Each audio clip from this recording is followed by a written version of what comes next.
let's make it clear, the front are the saints and the back are No. the sinners. Sinners. We are very much in the front. That's right there. You remember the saints and the sinners who got up. Pardon me? Spotted. Is anybody from your church? I'm surprised we don't have anything.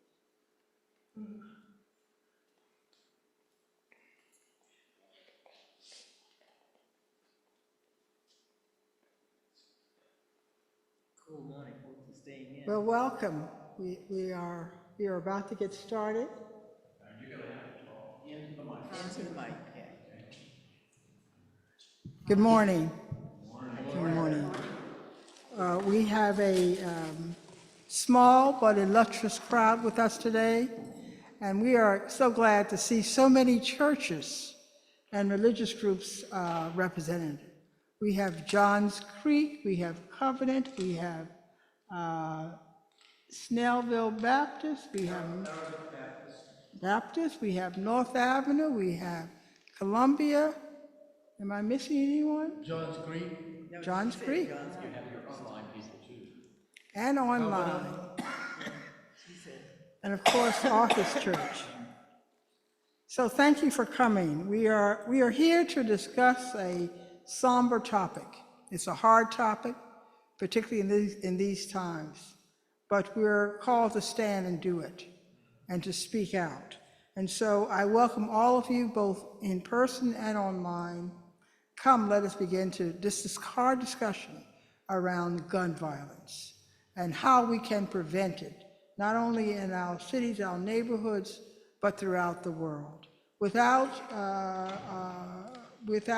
this effort towards peace, ending gun violence, how can we survive? How can we live? And so I am driven to do this work, to talk about the controversial and address the controversial issues around violence in this world today, so that we might one day have peace in earth as it is in heaven. So thank you for coming. Let us get started. I want to introduce our speaker. Today's discussion will be on the church and the role of the church on gun violence, in gun violence prevention. And so I've asked our own Reverend Tom Haygood to talk about the work of the church, and specifically this church, in the effort of gun violence prevention as we go forward. We'll have much discussion later on in the day, this morning, around gun violence prevention and our toolkit that all congregations who are interested can use and employ. But I would like Tom to stand and come forward and talk with us about gun violence prevention and ways in which Columbia Presbyterian Church has been engaged in this work. Thank you.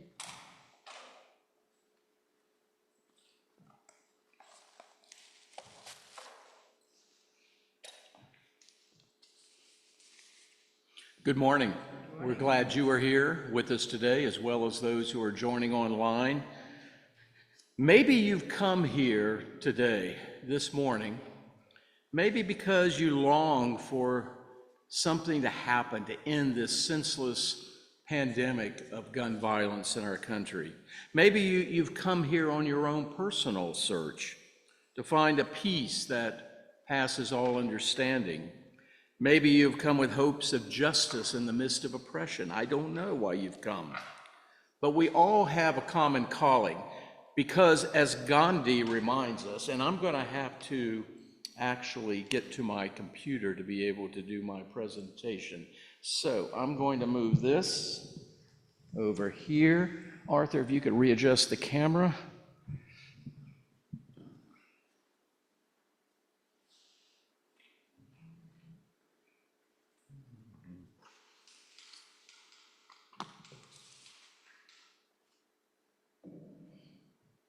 That's good.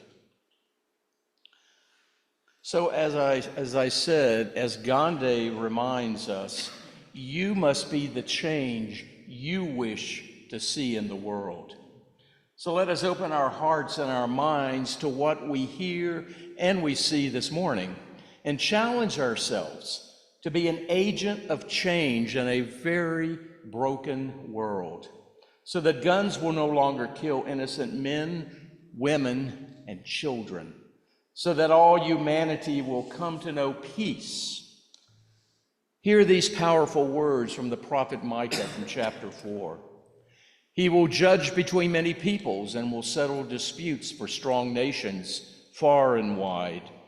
They will beat their swords into plowshares and their spears into pruning hooks. Nation will not take up sword against nation, nor will they train for war anymore. And then the prophet Isaiah from chapter 2, and he shall judge among the nations, and shall rebuke many people, and they shall beat their swords into plowshares and their spears into pruning hooks. Nation shall not lift up sword against nation, neither shall they learn war anymore. 8 years ago in this church, those words from the prophets challenged us as a congregation. We had participated in several gun violence programs throughout the metro area, and we were seeking a way to participate in ending the violence that was killing children in the streets, in the schools, and even in their homes. At the very same time, our missionary friend, Jim McGill, on the right, he was also facing his own challenge. He was trying to figure out how to raise money to build rope pumps in a drought-stricken region in Africa, particularly Malawi and South Sudan. You see, rope pumps can make a big difference in Africa. They can easily provide fresh water to entire communities, and it can be produced, the rope pump, with very, very limited resources found in their community. And they're so simple to maintain, but so many more were still needed. And Jim needed to raise the money to buy more, to get the supplies for more. That's when God did one of those God things, connecting our vision to end gun violence with Jim's vision of providing fresh drinking water to the peoples of Africa. And before we knew it, we were doing it. I'm going to let David Barnhart, an award-winning documentary film producer for the Presbyterian Disaster Assistance Program, tell this story through the video he produced.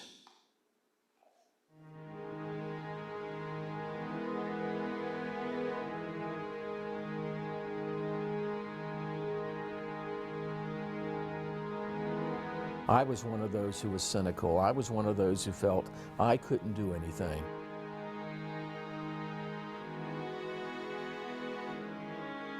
There was a sense of helplessness.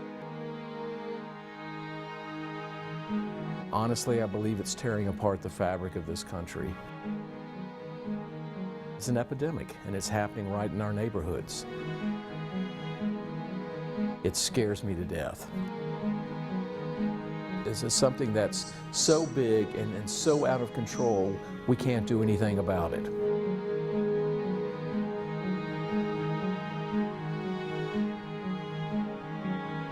Some members of my congregation opened my eyes, built bridges to me, talked about the issue to me.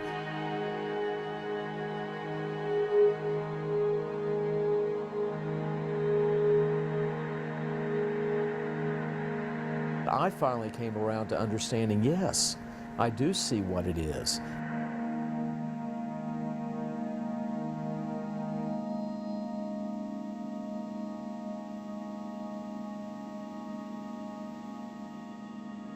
When we finally get to the point where I'm right and you're wrong, there is no discussion. Is this too much? Something needs to be done. Make a difference where we live. Fears and my thoughts. We do need to do something about it.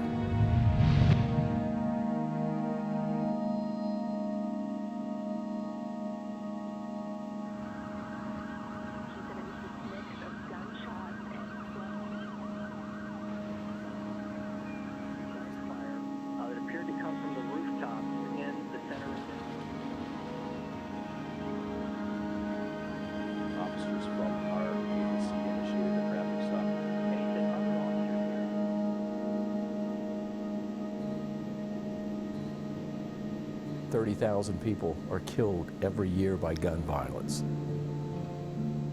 I believe it's tearing apart the fabric of this country, and it's got to stop somehow. Watching the Trigger film had an amazing impact on me. It opened my eyes to all sorts of things that I had never considered before. When we started looking at the ripple effects of gun violence, it's amazing how many people that we don't even realize are impacted by a single act of violence. What does this film call us to do? If we agree that something needs to be done, what will that be? We felt there was more to be done, and that's when this new idea began to develop. Jim McGill is an engineer. His specialty is putting in shallow well rope pumps throughout the area in Malawi and in South Sudan. When Tom started talking about using guns and turning them into something else, I think automatically I started thinking about water and sanitation and really how simple it could be to make a sculpture, make a working rope pump out of guns. And we began to procure some guns to build our first pump.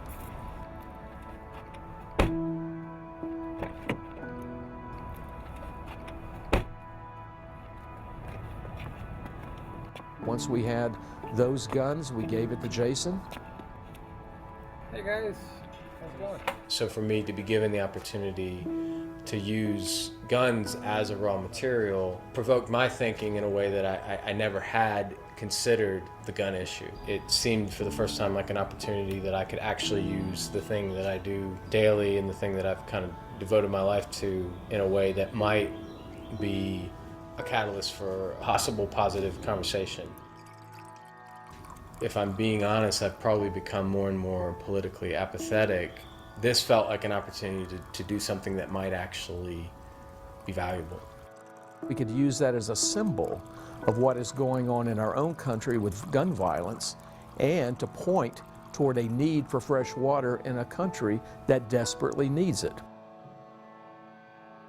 If you go on the web and you type in South Sudan news, what you'll see are every soldier with an assault rifle.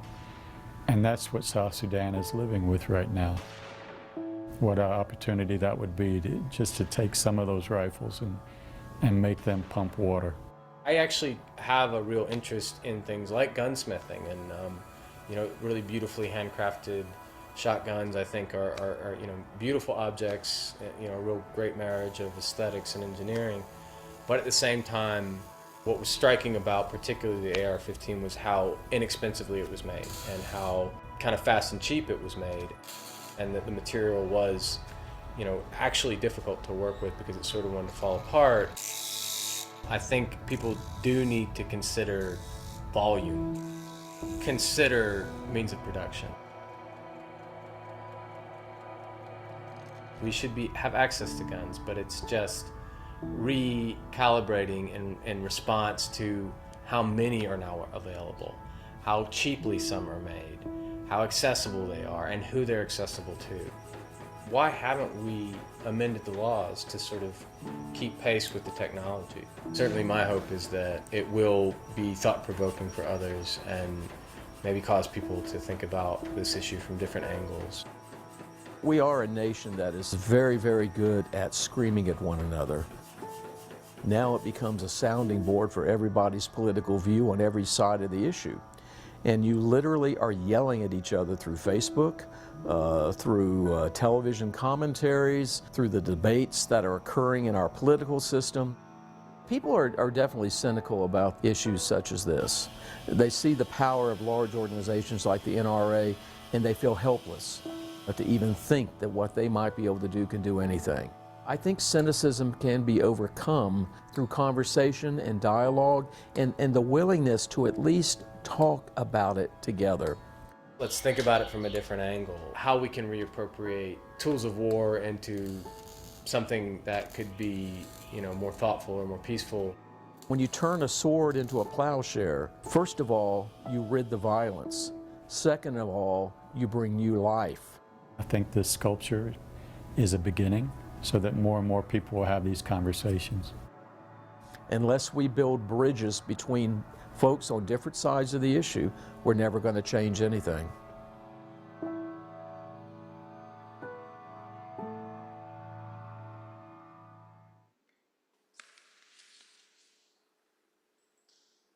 Our pump, and I think you saw it on your way in, was made from donated guns, but that pump didn't just sit idle in the church.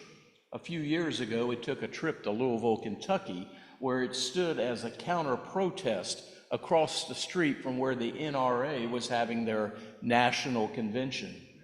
Later, our rope pump traveled all the way across the country to Oregon as part of our denominational's national meeting, the General Assembly there, where it continued to call attention to both of these critical issues: gun violence, as well as the need to raise money for Jim to continue to provide the resources to build more rope pumps in Africa. We believe that our rope pump continues to serve as a powerful symbol that no matter what side of the issue we find ourselves on gun control, we've got to begin to find some common ground, some place where we can begin to make changes in our laws that will reduce the number of deaths and injuries attributed to gun violence in this country.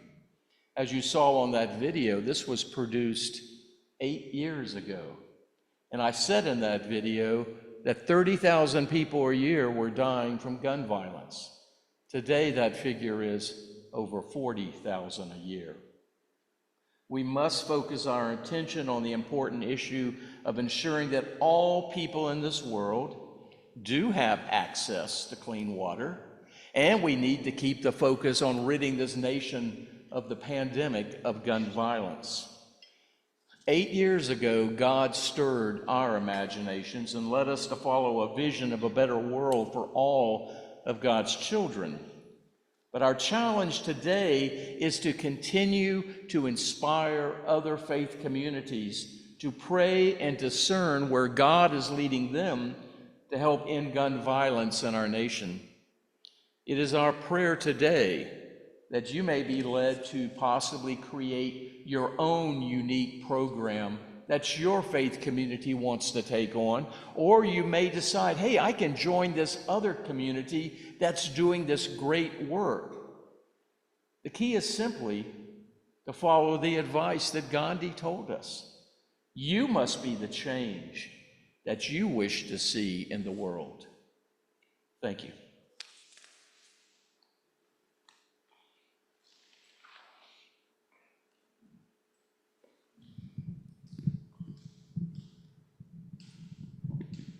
Thank you, Tom.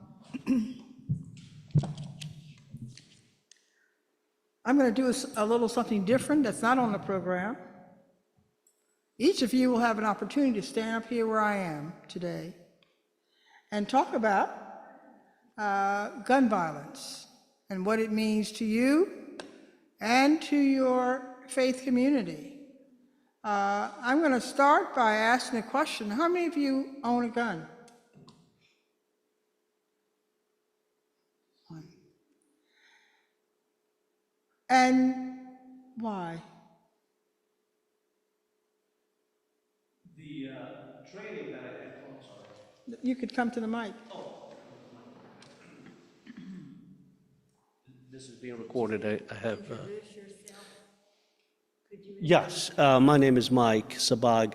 I'm one of the deacons of the First Arabic Baptist Church that I helped found back in the late 80s. And it's the only Arabic Baptist church that started in Decatur, right down the street, to be able to bring aboard those who do not speak English and from a different religious background. So I'll talk more about that. And the church is still in existence, but we're looking for a place to worship now since we are not meeting at Briar Lake Baptist. But my upbringing, my father was a soldier, and I had lived among guns, and I'm very well trained. And that's the problem, is a lot of people are not trained on how to handle guns. I was also a council member of the city, and I had voted a lot of times or sat in a lot of discussions about let's not bring in a pawn shop near residential areas because I don't trust the pawn shops of selling guns. But I do own a gun, and the reason for that is one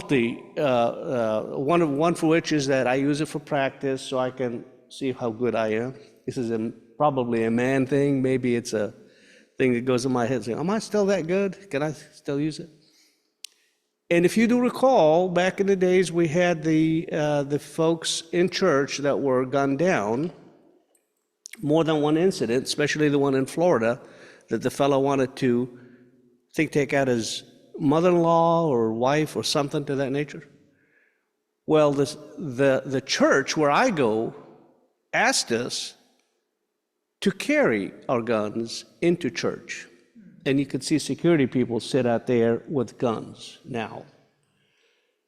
And the question was, Mike, can you bring your gun with you underneath your cover jacket in case these violent, and that's why. And I'll stop right here. If you have any questions, you can ask me. But I did carry the gun with me in church, concealed, and I have a concealed gun license, given, although you don't need it in the state of Georgia, but I did get it anyway, just to make sure I am compliant with the law, because the law is still ambiguous and it's not 100% clear to everybody. Does that help answer the question? Thank you. Thank you.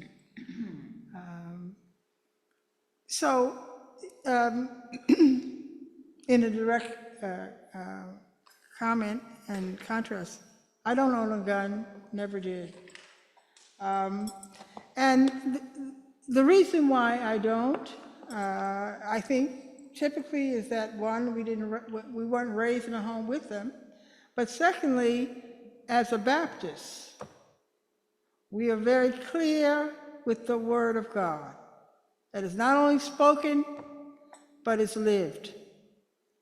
And that we place our hope and promise in God, that we ought to, as Micah says, beat our swords into plowshares and trust. And that's with all the realities of what it means in living in a world and country where you're not always seen as part of the friendly side. We just did that. We did that here in the South and did it in the North. And so I struggle to understand gun possession. That's my own personal struggle. I struggle to understand that in the midst of all of what has occurred. We currently have in this country 480 million guns. 480 million guns in this country. And we have, as Tom indicated earlier, over 45,000 deaths. A sizable number are women and children. September 4th, in the county where I live, 9 people were wounded, 4 people were killed, Barrow County, Winder, Georgia, in Appalachia High School, by a 14-year-old who was given a gift of an AK-15 by his dad the prior Christmas. This is after the FBI had noted to the father and to the family that this young man was posting on website, Facebook, that he had intent to shoot up a school. 2 students, 14 years old, and a coach and a teacher were shot dead within 6 minutes. 9 people were wounded. And it's only been more than a month, but it's still stunned Winder. A rural, stretching to be suburban, historically farming district, but I would say that is an area that encompasses close to 60% own guns in their homes. And so it's a dilemma now in our county about that gun ownership, because the gun was legally purchased and given as a gift to his son. The father broke no laws. That may change here in Georgia, but there's no laws. So there's an uncomfortable tension about gun possession and violence increasing in our country. I was struck by the video on Trigger, Tom's comments, because they almost replicate exactly today's comments around political ties, violence, disruption, chaos, and that was 8 years ago. And I wonder, I mean, that I struggle to understand why, church, we haven't made a difference. We haven't made, this is a conversation that we've had. I looked at the congregation of people assembled then, the people speaking then, about the same number of people then that was there, that is with us today. And so I'd like us to sort of talk about that. We have time before we go into our toolkit, but to talk about why that is, and to come up to the mic and let's hear your voice about it. We have a number of churches here that are represented, so I want us to take the opportunity to do that.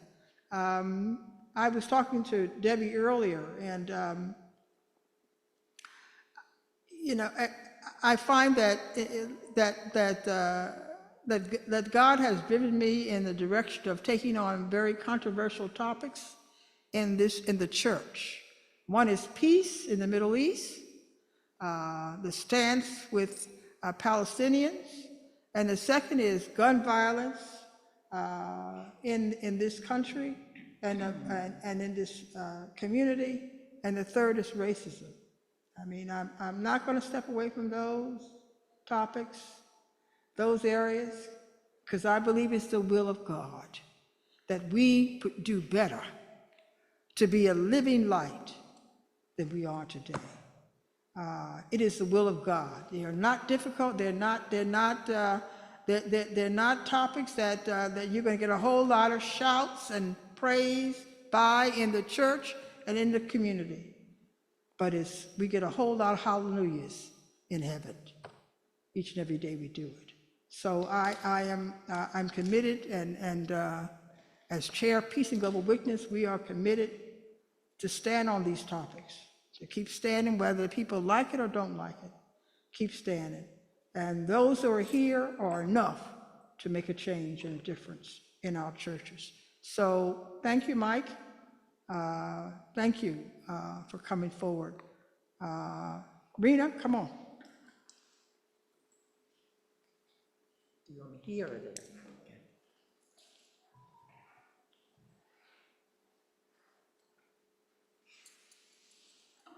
Good morning. I'm Rena Marroquin from Covenant Presbyterian Church, and I want to tell you a story that ties in with a number of these topics.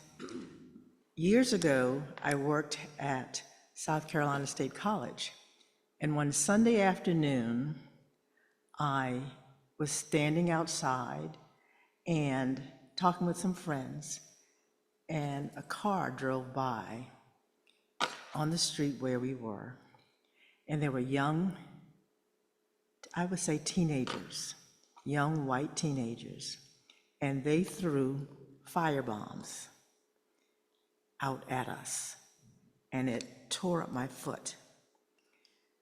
And I grew up in rural South Carolina. My dad had a gun rack in the dining room, and he always carried a pistol with him because he walked a lot at night.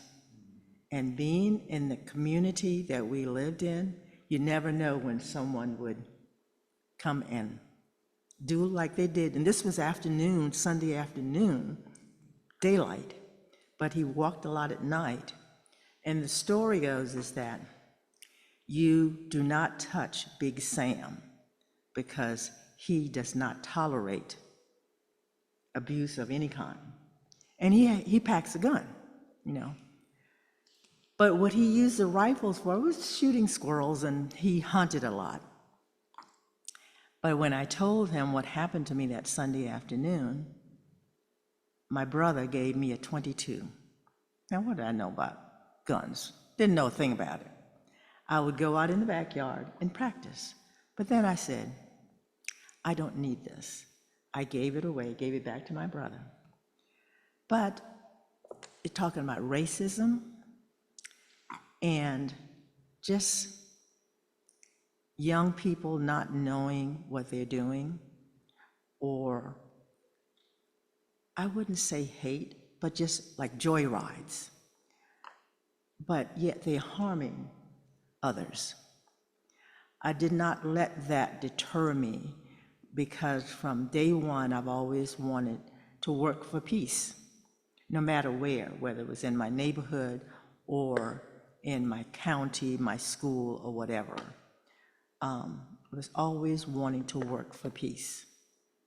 And so I asked myself today, what is the root cause of why people want to carry a gun, or why are they angry and not try to resolve their differences before they try to pull out a gun?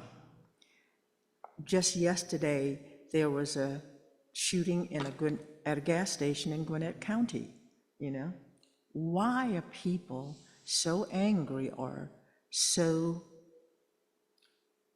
eager to take out a gun to try to resolve their issues?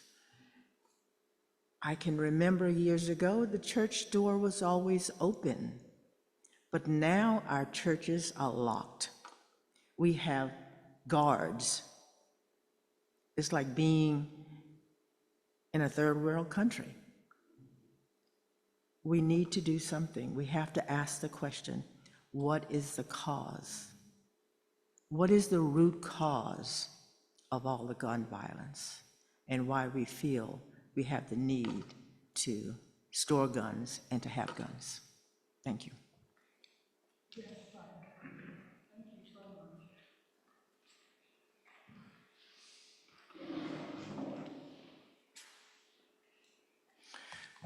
I was sitting there and reflecting, and I came to the conclusion, you know, growing up in the Galilee area,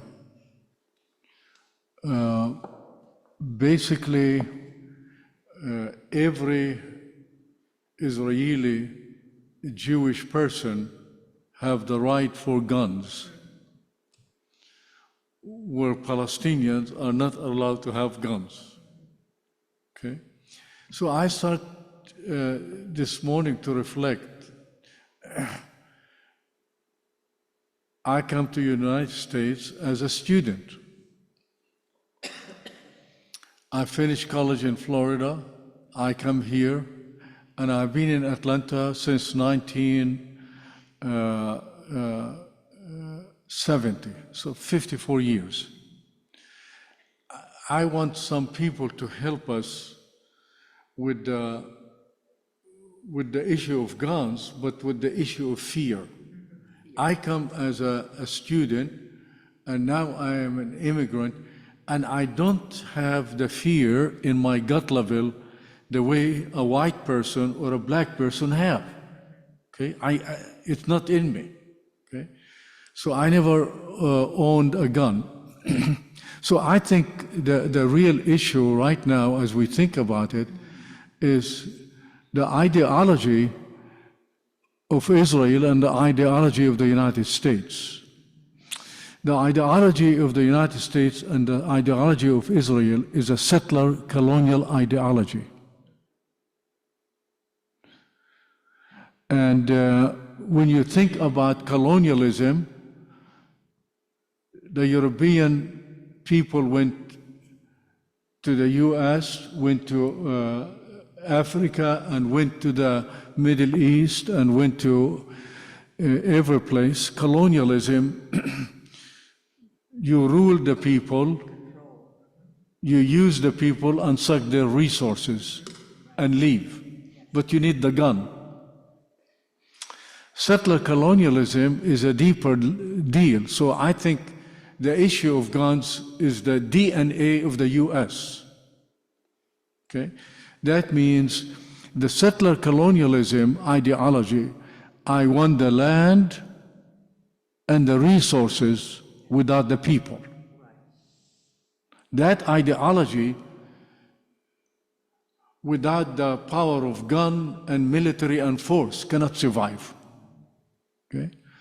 So the two examples for us in Georgia will be, for us as Christians, where is Jesus in a Presbyterian church, or a Baptist church, or a Methodist church, or a Catholic church?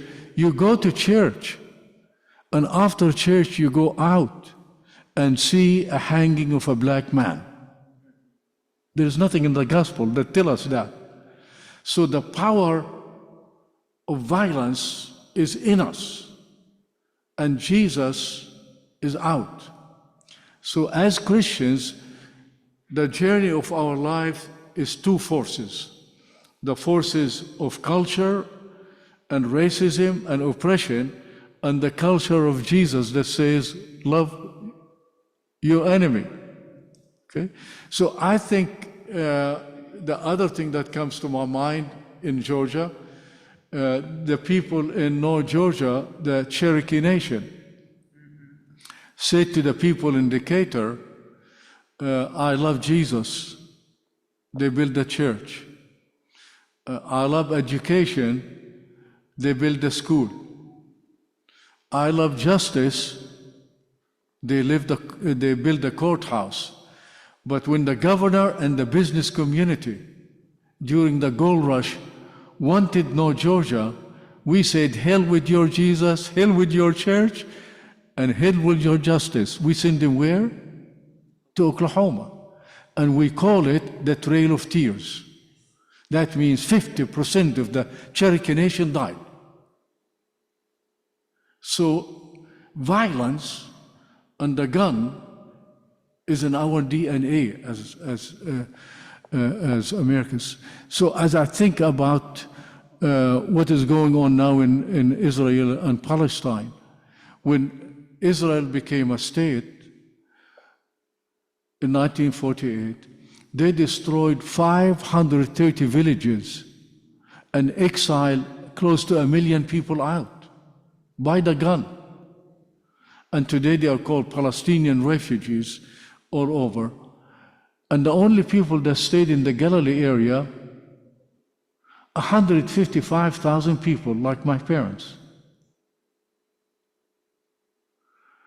And I grew up as a child, as a young person. I could, all the way from 48 to 1966, I couldn't leave my village without go to the Israeli military governor and get a permit. So the creation of the State of Israel immediately created 63 laws to control my life, education, movement, health, and everything. So as I think about my experience, and right now as we're talking about right now Gaza and Lebanon, there's no way for us to understand what Israel is doing to the Palestinians in Gaza without understanding the ideology of settler colonialism. Why? Because in 1948, they almost finished the Palestinians out of Palestine, what became the State of Israel. The only people that stayed, like my parents, 155,000. The 155,000, in 75 years, there are 2 million. And in Gaza, we have 2.3 million. The moment you hear the word Gaza, 63 villages were destroyed and they became refugees. So 75% of the Gaza people are refugees. And in the West Bank and East Jerusalem, we have 2.8. So for the first time in Israel history, since 1948 to the present, 50% of the population that you rule, you don't want. Because the ideology of Zionism in the heart of settler colonialism, I want a Jewish state without Palestinians. So you cannot, in our history as Palestinian, we call what happened to us in 1948 the Nakba. The word Nakba is an Arabic word that means you lost a home, you lost a land, you lost a business, you lost a church, you lost a mosque, you lost everything. Okay? We're calling right now what is happening in Gaza the second Nakba.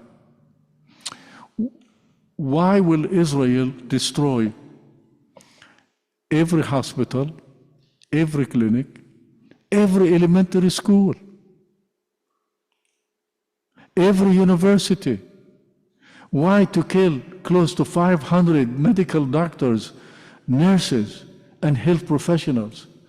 Why to destroy 1,250 mosques and destroy 3 churches? And one of those churches, an Orthodox church, 1,600 years old in Gaza. Okay? That's the ideology of settler colonialism. I want the land and the resource without the people. And a settler colonial nation like the US say to Israel, I love you, and I give you my money, and I give you my ammunitions. It's amazing. So our DNA, the DNA in Israel is the military might. I have military might, and I create fear. The problem what Israel is facing now, that old-timers like me are afraid. But the children and the youth say to you, go jump in the lake, I'm not afraid. So look at the miracle. A 20-mile long in Gaza, with less than 10 miles, is like a miracle. Israel beat Egypt, Jordan, and Syria in 7 days. And now they have been working on it for about 12 months, and the people continue to resist it. So my question for us, as we think about it, what is the message for the people in the church? What is the message to people in the school? How are we going to create a society that everyone is accepted without the gun and without fear?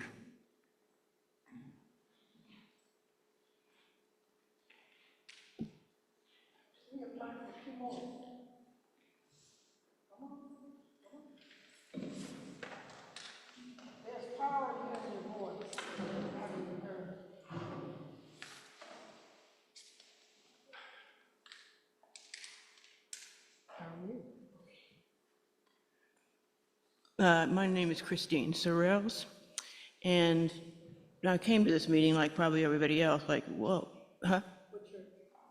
This meeting here too, the last time. Oh, I'm from Central Presbyterian downtown. Just because there's so much every day you hear about. But this, I really appreciate you and others speaking out the bigger picture of what's going on. But this is a very close to home, a story that I wanted to mention, and that is my brother-in-law, who's married to my husband's sister, lives up in LJ. He's actually, the word redneck would be appropriate for him, but he's my brother-in-law, so I've really tried to kind of accept him. And at first I kind of hated him, but he's very much into guns, and you almost can't bring anything up with him without him going off. And one time we were up there at their cabin, and he just stormed off to upstairs when I was just talking about a tiny little thing about politics. So, so we would go. My husband doesn't even like to go up there anymore, but I think this was on purpose, but I've developed a relationship with this guy, and he even calls me now and then just to chat. Some of it is about in-laws and weird stuff that's going on, but I was thinking about it, I thought, well, I guess this is my way, kind of loving him. Because I even told him not too long ago that I really love you, and I do. I mean, I can't stand some of the stuff that he does, and he's not somebody that's going to talk about it because I've tried. But I thought, well, maybe if I'm not just nice enough to him, but I kind of be, kind, and he's had some difficult times, recently with some health stuff, and just be really caring towards him, regardless of the fact that what he has to say a lot of time is not anything like me. And I've been doing this for a while, and just recently I've realized, oh, maybe I am doing something to contribute in a small way to him. And maybe I don't doubt it, but maybe he'll see a little more. But he likes me, and he knows I'm completely different than him. So anyway, I just wanted to share that. Thank you.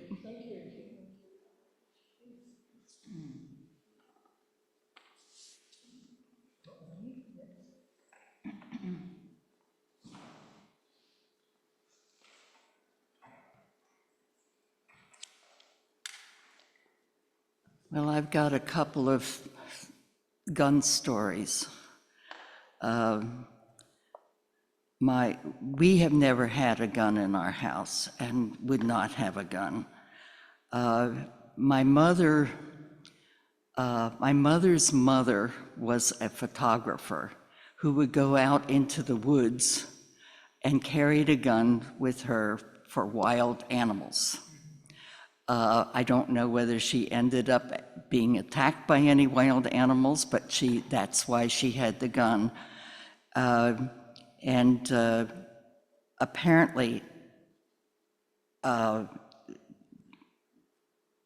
my mother's parents did not get along well and fought a lot. And at one point, my mother told me many, many years later that she took the gun out and held it to her head and said, "If you don't stop fighting, I'll shoot myself."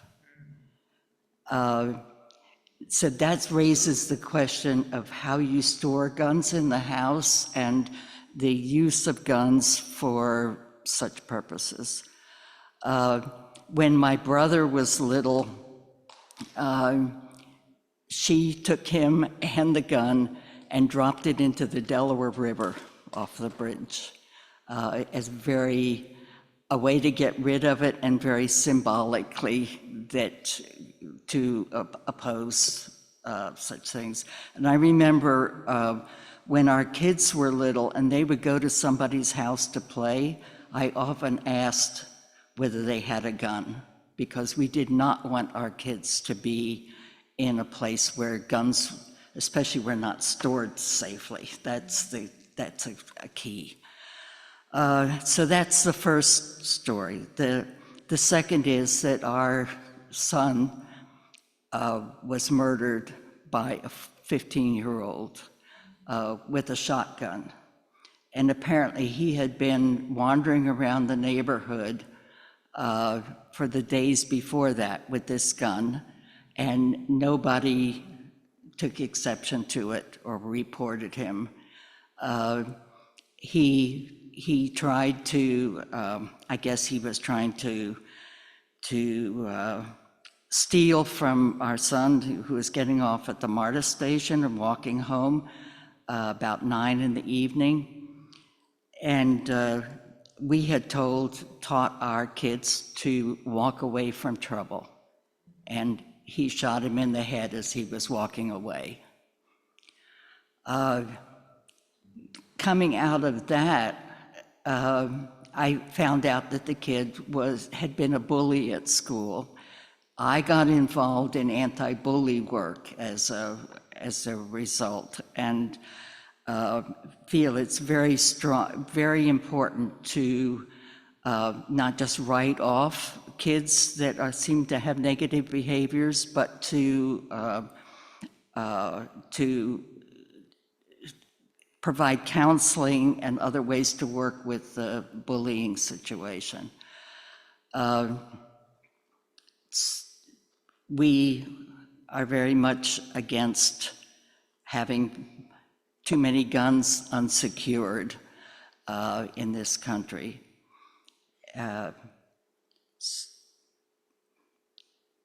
But in terms of retaliation or providing safety, that's a big question for me. I often thought, what if our son had carried a gun and had killed the kid, and he had been a murderer? You know, might have been considered in self-defense, but is it better to have a son who's dead or a son who's a murderer? It's something to think about.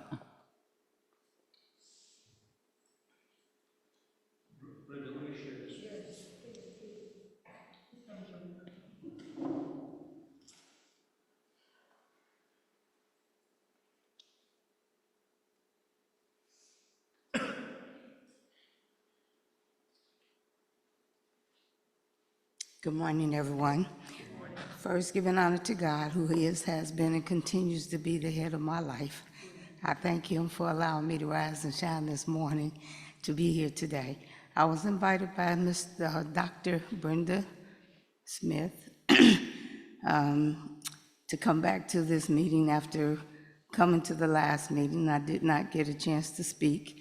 But I am the founder and CEO of the Sojourner Truth Observational Study Home Motel Incorporated, which is a nonprofit organization that I began 31 years ago after a gang summit that took place at UMKC in Kansas City, Missouri, and my own child was assaulted on the street in the process of walking to catch the bus to go to school. I became what I consider to be a child advocate because I refused to allow my baby to be jumped into a gang. So I became the gang leader, and I started an organization that ended up taking some of the same children who had assaulted my baby into an alternative school program to try to turn their lives around. From that time until this time, I have continued to fight for children's rights. I believe that this whole thing first began way back in 1988, during the time when I was running a 24-hour registered family daycare home in College Park. There's a game that came out that was created by Super Mario Brothers. And along with that game came another game called Duck Hunt. And that game came with a gun that taught you how to shoot at the ducks. And I thought it was something that would be fun for the children, so I purchased that game. But as I played it myself, I began to say this was not a good thing, because sooner or later, they were gonna run out of ducks, and we would become the ducks, which is what is happening today. And we are now running and ducking for cover ourselves. In the process of me working from dealing with pre-K or from children from birth, I also have been running before and after school programs, summer camps, and a number of different programs. I now have an office located at the State Farm Building off of Highway 78 in Snellville. And I am currently writing some grants to be able to first put together what I now consider to be a need, which is a senior lounge for senior citizens who are looking for places to go to be safe or to have a way to continue to engage in activities, but also a youth complex to have a safe place for our youth to be able to come and to be able to feel safe talking to people and getting the help that they need, because I personally don't feel like our children are being taken care of to the level that they should be. I'm a certified teacher as well. I taught in the classroom for kindergarten for 5 years, pre-K for 3 years, before I realized that our education system was broken. And I decided to go out on my own and continue to build my nonprofit organization where I would have the opportunity to work with these children one-on-one. And this is what I have been doing for the past 31 years. My mother got sick back in 1992, and I had to return to Kansas City to care for her. She only lasted for 10 months. And after that 10 months, I felt a void in my life and felt that it was something that I needed to be doing to get involved in the community. So I went out again in search of trying to find ways to help the children in Kansas City, Kansas. And that is where I started an alternative school program, and shortly after went to work for a crime prevention agency called the Ad Hoc Group Against Crime.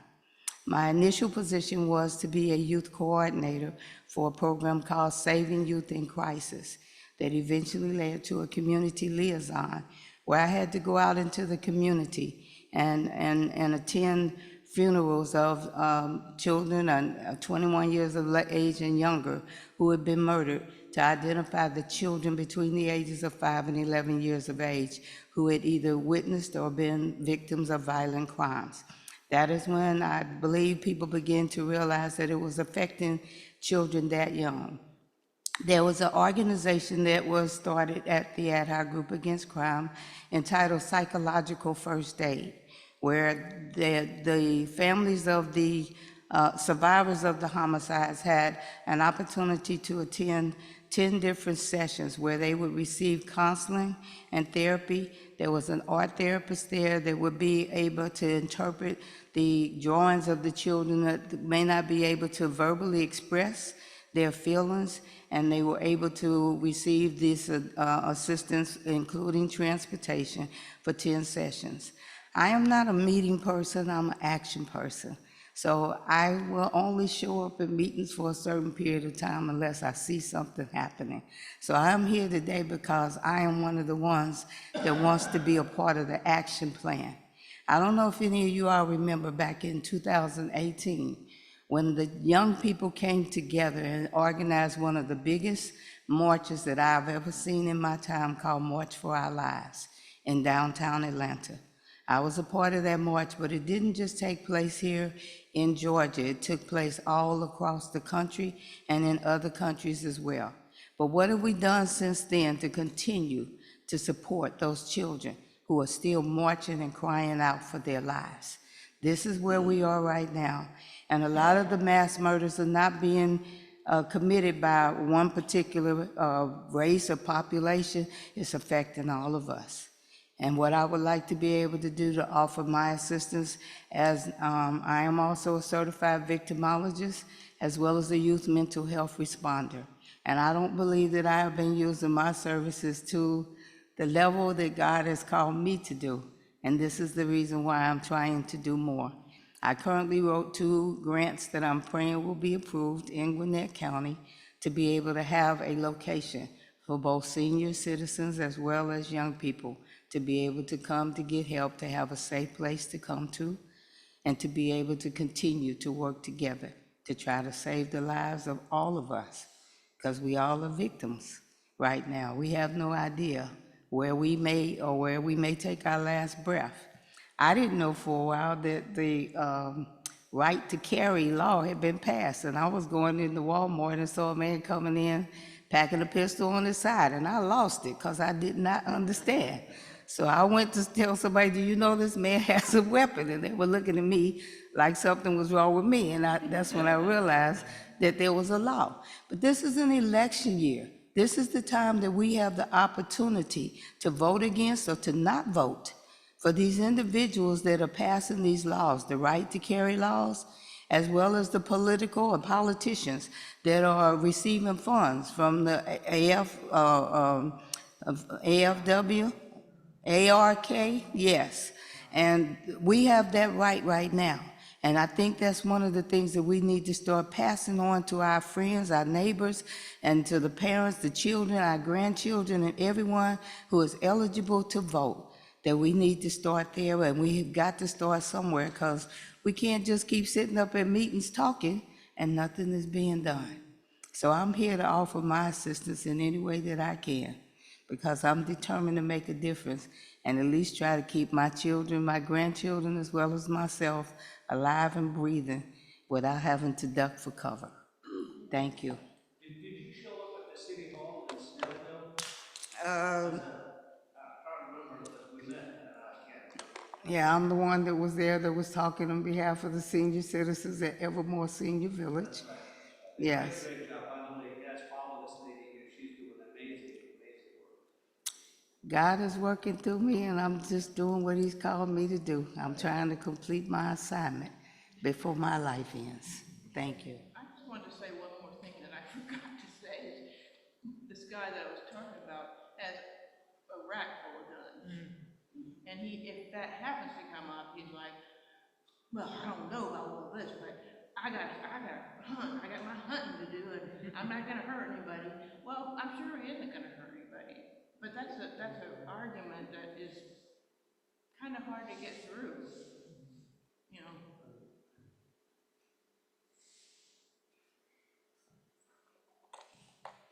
Thank you.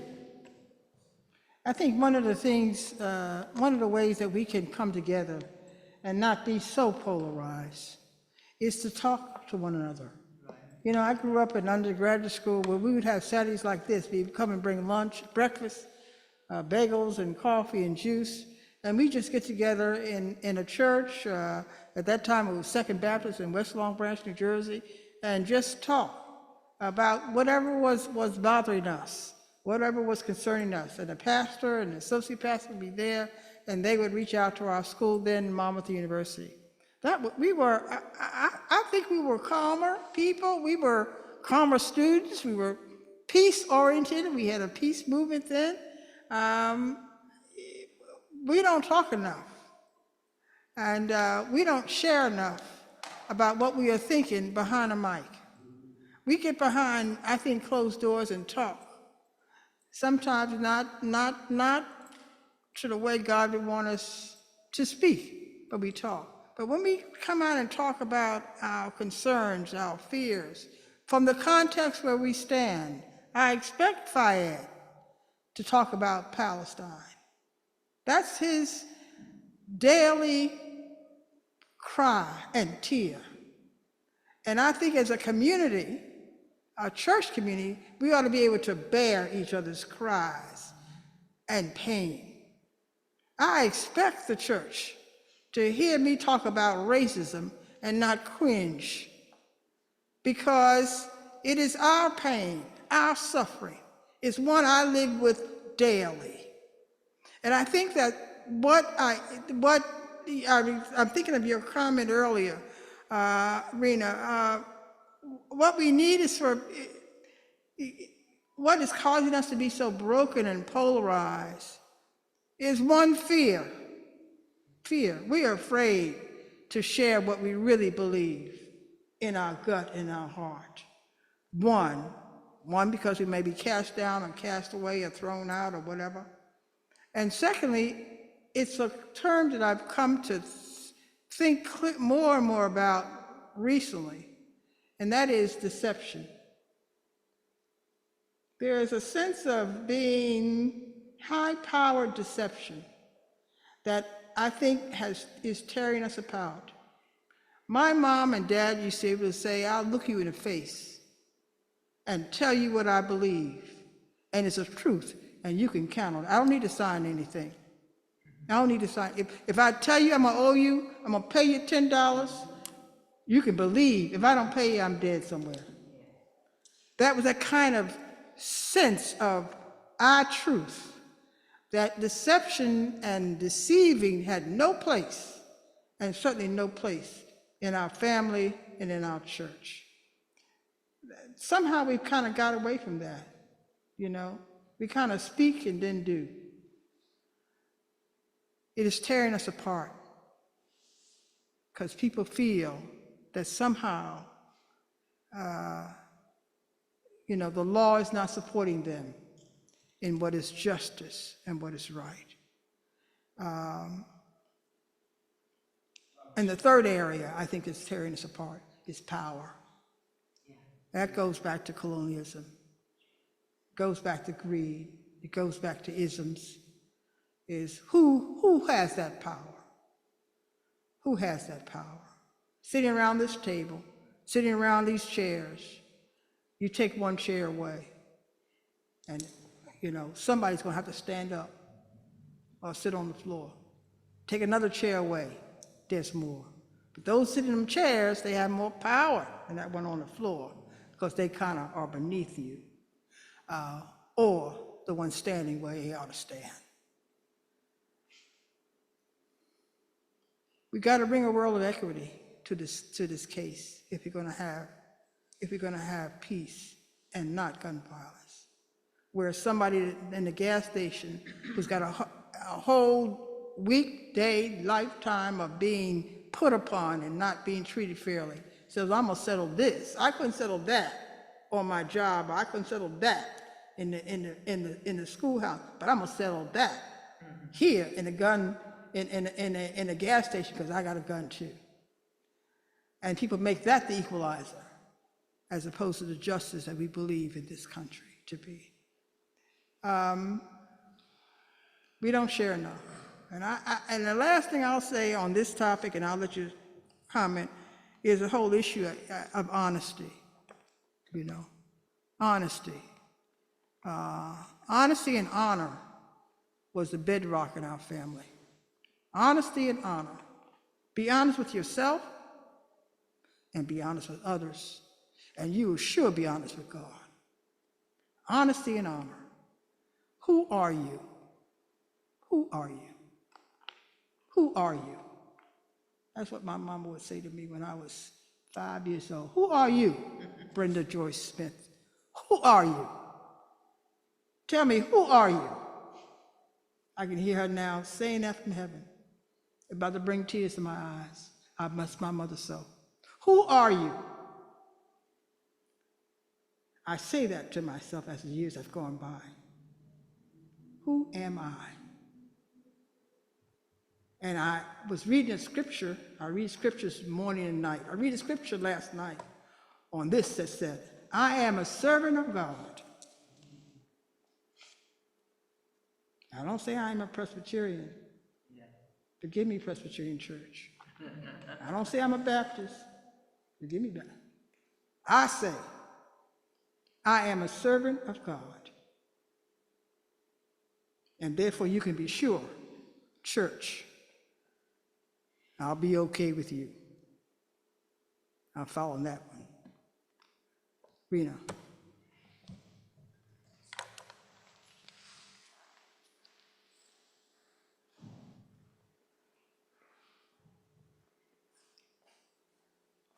Building relationship with the other. Be willing to listen to those we consider the other. I've known this man for 40-some years. When I was a teenager. Yeah, when we were teenagers, right? And I didn't grow up with grandparents. My mother was raised by her grandparents. And when her mother decided, I want you with me, the Sunday that she was scheduled to come and pick up my mother from her mother's house, my mother was 10. She never came because her 8-year-old son and her husband got into an argument. The mother got in between the two of them, and she was killed. So she couldn't come to pick up her daughter of 10 because she was killed. Don't know who pulled the trigger, who had the gun, but the son and stepfather were arguing, and this mother stood in between, and she was killed. A few years ago, about 8 or 9 years ago, a group of us from an interfaith group started an organization called Compassionate Atlanta. You know, you were talking about our DNA, but within us, there's compassion. We have to work at it because it doesn't come easily to us. And being willing to reach out to the other. And I remember I married a man from Guatemala, and friends of mine would say, well, you would be one who would do that because he was not a black man, you know. And, oh, you belong to this church in Buckhead where you're the only black person or there's another black person. And I go, I don't look around to see who's black or who's white, but who welcomed me in to the community of faith. And not everybody did. There were a handful of people who didn't. But I said, that's their problem. As long as you don't try to defer, do something to me to hinder me from being who I am, then you're all right with me. You know, don't do that. Reach out to the other. Listen. You know, you hear things and it comes in one ear and go out the other, but really sit down and listen and try to build relationship, compassion and peace. During my walk every day, I say, create in me a clean heart, dear God, so that your Holy Spirit will live in me to guide my feet, open my eyes so that I can see, open my ears that I can hear where you want, guide my feet so that I will go where you want me to go. Thank you.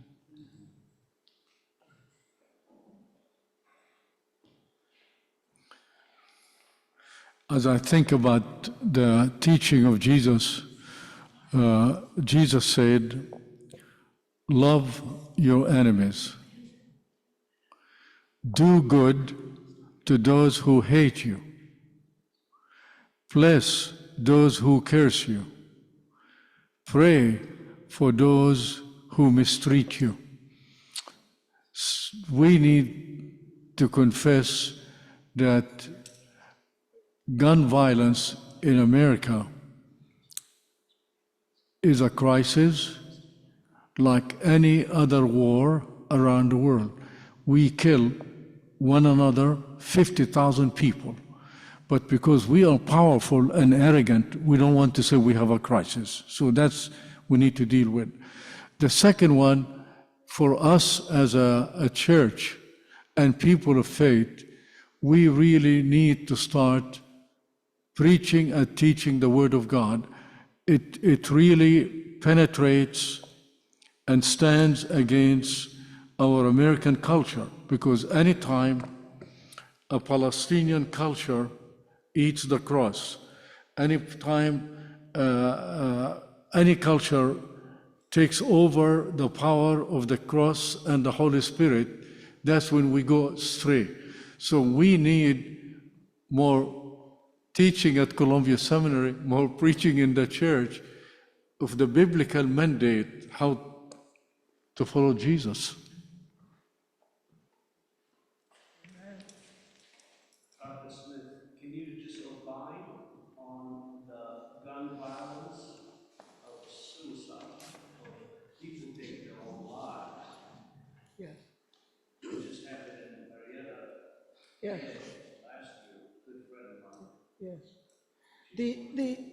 Our September 28th session that was canceled given the storm, but it is to focus on trauma, gun violence, and to look at suicide, injury to individuals, injury in families, injury in community, and in country. So we're going to address that, and that session will be held on November 16th.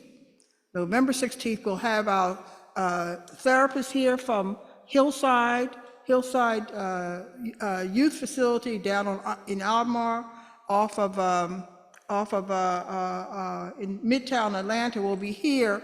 That's an inpatient facility that addresses children and youth who are housed on their campus around trauma, suicide, and psychiatric emotional disturbance.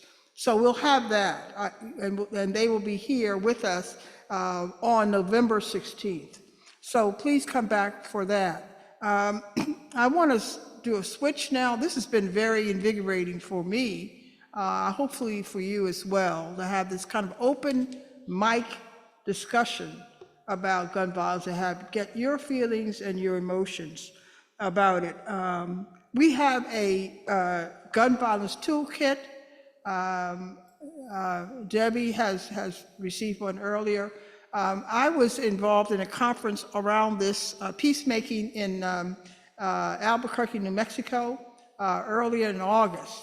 And they distribute this toolkit that really begins to focus on how individuals, this is an dated toolkit right off the press, how individuals and their congregations can begin to develop this work around gun violence prevention in their own neighborhoods. I know Oakhurst has done extensive work around this Guns to Gardens project, but we also want to take this work up in our local churches, Columbia, Johns Creek, Central, Covenant, take this work up. So I have a toolkit here ready for you. I will ask you to just sign off on it, and then the plan is that we will come back in November and talk about what you have done in the month that you've had the toolkit, how it has been helpful. It comes with videos, it comes with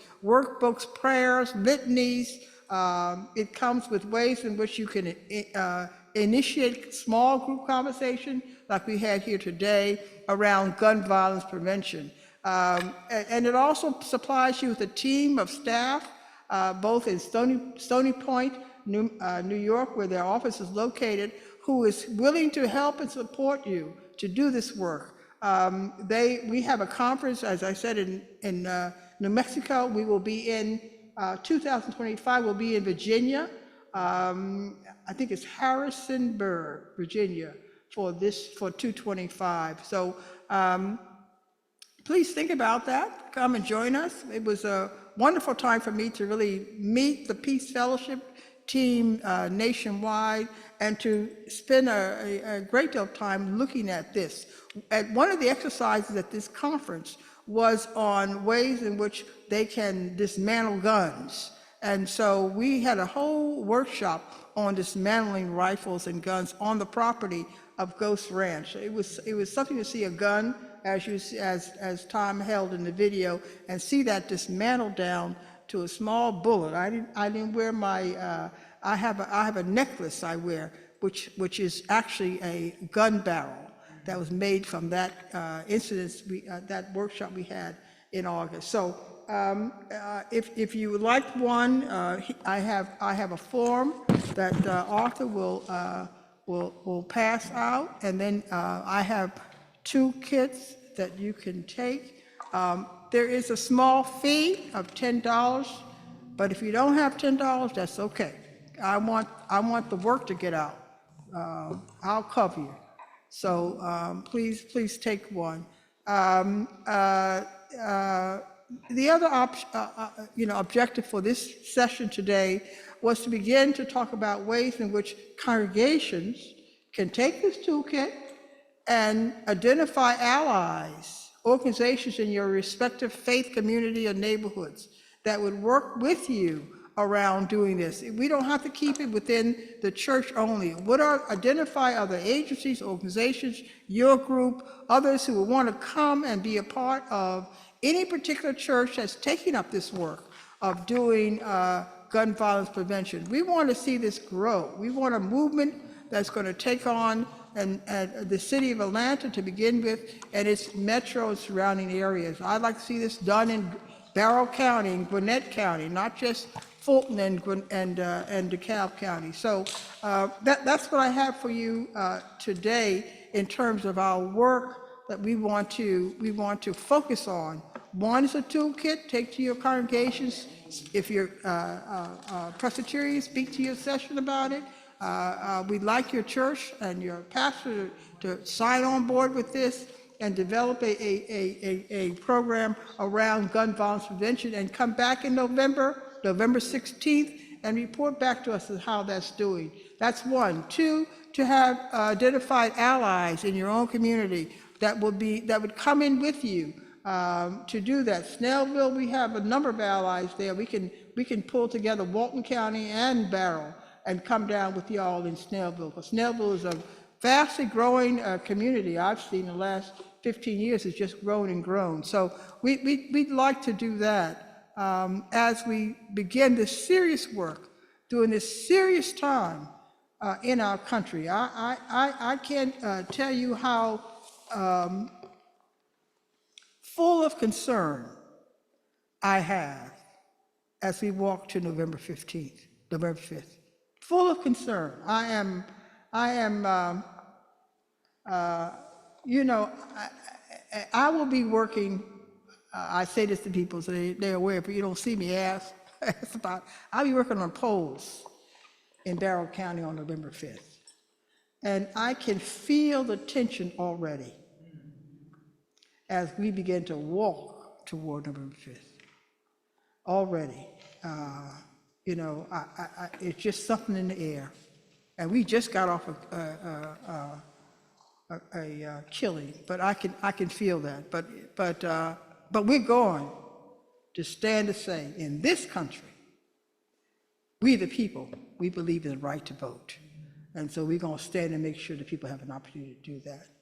But people are up in arms.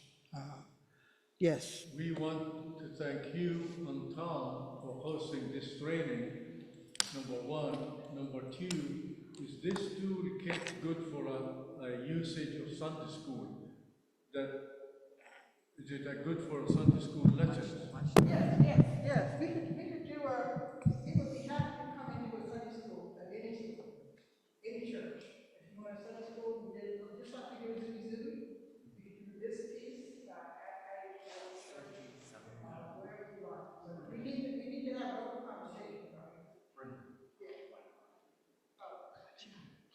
Oh, that's right. I forget I'm on mic. We need to have an open conversation, a continued conversation, and we need to continue it. I mean, you know, for me as an African American woman, I can talk about this all day and all night until it's resolved. Until it's resolved. I know about killings. I was taught that as a child how it meant. My grandmother didn't stand as tall as 5'1" and carried a shotgun every time she walked out of her yard in Valdosta, Georgia, because of the KKK would come. And she had 6 children she was raising up on her own, 2 girls and 4 boys, and she swore none would be lost. She carried a shotgun. We would say to our grandmother who spoke in a whisper, "Grandma, you mean tell me you carried a shotgun? Nobody's gonna take my children. Nobody was gonna harm my children right here in Valdosta, Georgia." That shotgun. So we have to end this violence. We have to end this hatred. We have to end this fear of one another. We have to end it. And we just can't smile about it and talk nice about it and have MLK services in Jan. We have to end this hatred of one another. As Americans, a house divided cannot stand. We cannot see one another as low and you high. You Baptist and I'm Presbyterian. You got to stop that. We all one. We have to learn to love one another. Let us close in prayer. I have a prayer here. So I need to step over. No, just turn the mics around and face you stand up. Yeah.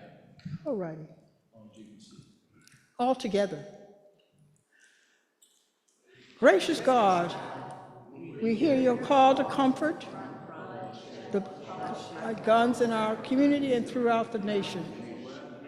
Open our hearts to your compassion and to share your grief over violence. Open our eyes to catch a vision of your coming kingdom in earth as it is in heaven. Open our minds to understand what you are calling us to do and to be. We pray, O Lord, for the power of your Spirit to take our faltering witness and expose the evil of the trafficking and improper use of firearms. Break the grip of violent myths that fuel the appetite for weapons. Unmask the idolatry of those who promote guns as the answer to worldly problems, and change those who profit from the blood of innocent people and creatures. We only recognize, O Lord, the violence in our own hearts. May your peace take root deep in our lives.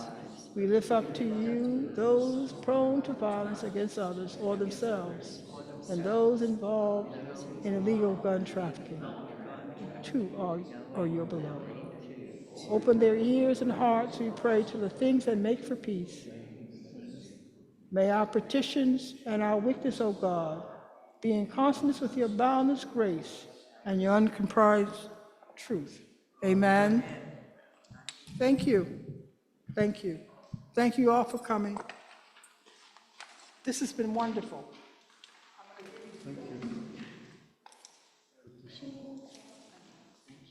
Great job. You know, this guy, Yeah.